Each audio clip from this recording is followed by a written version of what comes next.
طائرات النقل العسكري الصينية من نوع واي 20 في طريقها لمصر، ده بخلاف الدفعات اللي وصلت قبل بداية المناورات اللي بتتم بين مصر والصين. وكان تم رصد 6 طائرات تم اعتبارها بمثابة جسر جوي من الصين إلى مصر، وفي رحلات إضافية بتوصل من الصين لمصر. لو صحت فهي بتنقل إمدادات لوجستية خاصة بالجيش. والنوع ده من الطائرات زي ما قلنا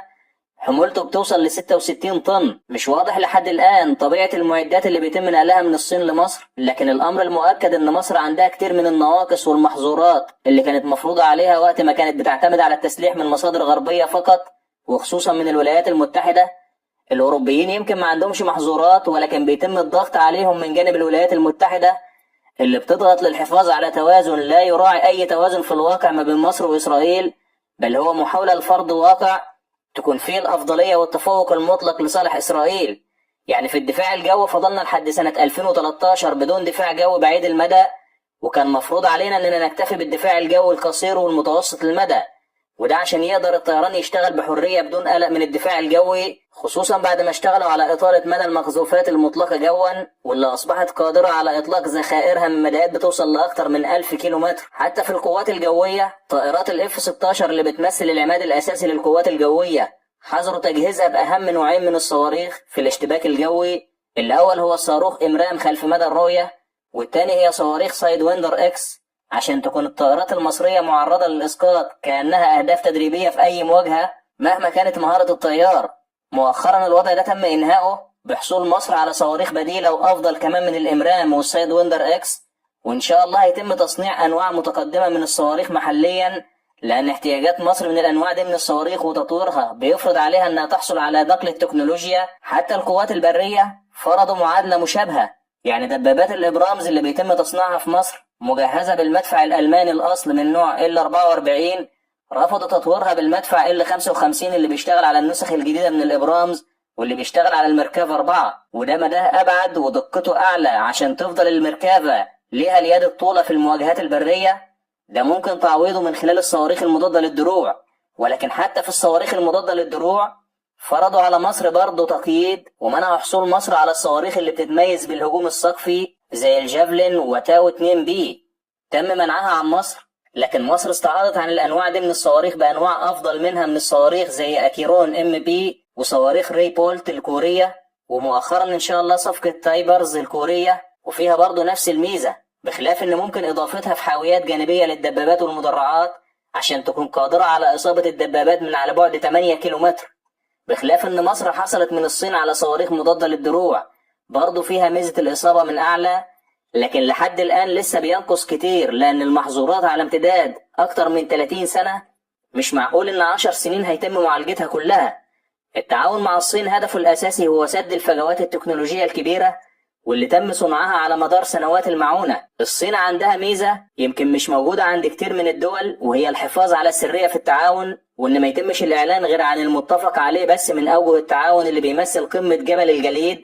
وده مش ممكن يحصل مع أوروبا اللي لازم برلماناتها توافق على الصفقات، ولا يمكن مع روسيا، خصوصا إن جزء كبير من اللي بيشتغلوا في مصانعها وموانئها وجماركها تابعين ليهم، وده مش وليد اليوم، هم طول عمرهم متوغلين في القطاعات دي عند روسيا من أيام الاتحاد السوفيتي. حد هيسأل إيه مصلحة الصين إنها تتعاون مع مصر؟ هقولك إن الصين شايفة وملاحظة إن كل التحركات اللي بتحصل في المنطقة هدفها هو إقامة مسار بديل للتجارة مع تعطيل مسار قناة السويس اللي بتمر منه التجارة بتاعتها، يعني هي المستهدفة بالأساس من الموضوع. فمن منطق مصلحة الصين إن ده ما يحصلش، وإن الجيش المصري يكون قادر على الدفاع عن سيناء وإنه يحمي قناة السويس. عشان كده ارتفع مستوى التعاون مع الصين مؤخرا بدون محظورات. الخبر الثاني اللي أثار ضجة كبيرة برضه بعد وصول طائرات الأوكس الصينية لمصر هو طبيعة النشاط والتحركات اللي بيقوم بها الأوكس الصيني، لدرجة إن الأوكس الصيني تم رصده بيقوم بدوريات استطلاع بمحاذاة الحدود المصرية الإسرائيلية، وعشان كده اعتبروا إن المناورات اللي بتحصل بين الصين ومصر غطاء لتحركات استخباراتية بالغة التعقيد، وإنهم في الوقت اللي بيعتمدوا فيه على وسائل الرصد والأقمار الصناعية الأمريكية المتطورة،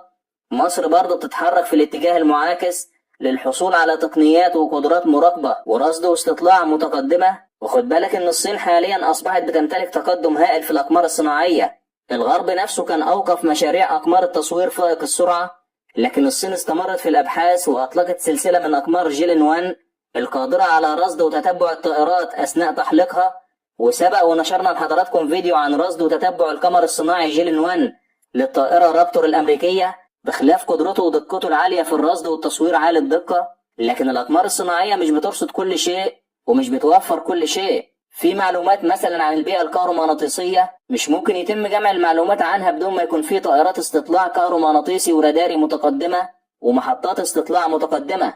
القدرات دي كلها مش سهل انك تحصل عليها من مصادر غربية، وهي في إطار ضيق جدا في توريدها. صحيح ان طائرات زي الرافال بتمتلك القدرة على القيام بأدوار الاستطلاع، لكن مش زي الطائرات المتخصصة اللي بتشيل تجهيزات ثقيلة أبعد بأضعاف المدى. وعلى الرغم ان التعاون ما بين مصر والصين أقل بكتير جدا من الدعم الأمريكي اللي بتحصل عليه إسرائيل، إلا إنه مصدر قلق بالنسبة لهم، بخلاف ان طائرات إيتام نحشون اللي بتعتبر من أكتر طائرات الاستطلاع تقدما في العالم كان ليها نشاط مكثف بالقرب من السواحل والأجواء المصرية. صحيح إنها لم تتجاوز الأجواء المصرية، ولكن النوع ده من الطائرات زي ما قلنا مستشعراتها بعيدة المدى بيخليها مش محتاجة إنها تدخل الأجواء المصرية عشان تقدر تقوم بعمليات الرصد ومحاولات تتبع وتحديد مواقع الرادارات وأنظمة الدفاع الجوي المصرية. وفي كتير من مصادر الاستخبارات المفتوحة المصدر أو الغير رسمية أشارت لأن النوع ده من الطائرات اتعرض للتشويش وقطع اتصالاته عن مركز القيادة، لكنه في النهاية بيسجل وبيقدروا يحللوا البيانات اللي حصلوا عليها بعد هبوط الطائرة. التشويش تأثيره بيكون أكتر فاعلية لما يمنع النوع ده من الطائرات من التواصل مع أسراب الطيران، لأنه في الحالة دي هيجبرها على تشغيل راداراتها، وبالتالي هتكون معرضة أكتر إن يتم كشفها وإسقاطها. كمان من الأمور اللي تمت ملاحظتها تحليق طائرات الجي 10 سي اللي بتشارك في المناورات مع مصر في أجواء سيناء خلال التدريبات مع الطائرات المصرية بمرافقة طائرات الميج 29 وغيرها من الطائرات المصرية، وده برضه أثار فضولهم وربما استغرابهم.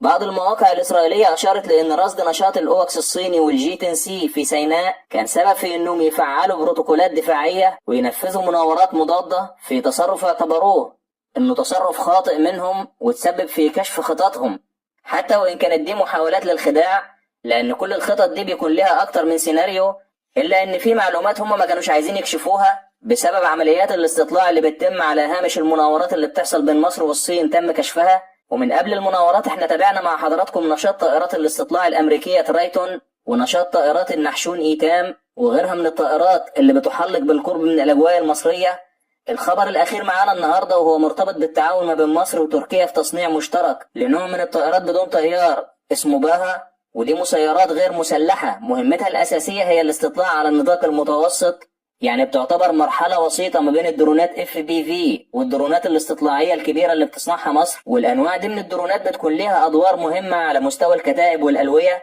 في توفير الوعي الظرفي الميداني على مستوى التشكيلات الأصغر، وبتوفر تحسين لدقة الاستهداف بالمدفعية. ومصر زي ما قلنا حصلت على رخصة تصنيع 4 أنواع من الدرونات الرباعية من الصين على هامش